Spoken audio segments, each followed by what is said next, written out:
Quando eu tô fazendo uma cena, eu tenho que me colocar naquela situação dramática, naquela situação de emoção.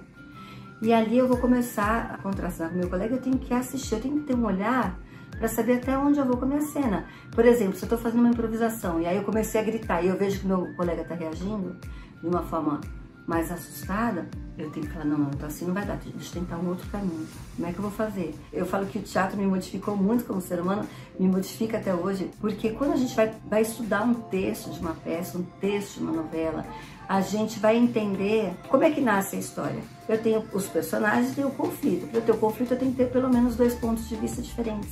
E se eu estiver nesse personagem, eu vou defender esse ponto de vista. Se eu estiver nesse personagem, eu vou defender esse ponto de vista. Quando você começa a estudar muitos personagens, a estudar muitas situações dramáticas, você começa a perceber que a questão do que eu tô sempre certo ou outro tá sempre errado, ela é um pouco relativa. É claro que eu não tô falando de situações muito definitivas, situações radicais.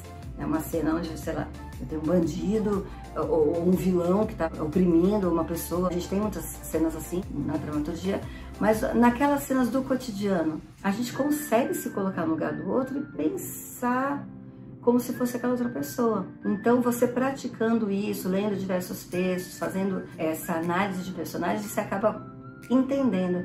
E aí, é claro, a gente acaba trazendo isso muito para a vida. Eu digo que eu, depois de muitos anos trabalhando com isso, eu passei assim a ter um olhar muito mais empático mesmo para o ser humano. Às vezes eu vejo uma pessoa numa reação, eu fico olhando e antes de julgar, eu fico tentando entender. Mas como é que na construção daquele personagem, que é aquela pessoa, ela está reagindo dessa forma a essa situação?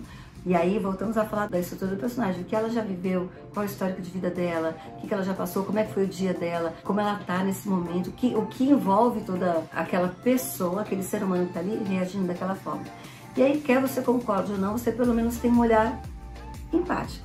O tempo todo no teatro a gente tem que trabalhar a empatia, o se colocar no lugar do outro, a gente tem que trabalhar a tolerância.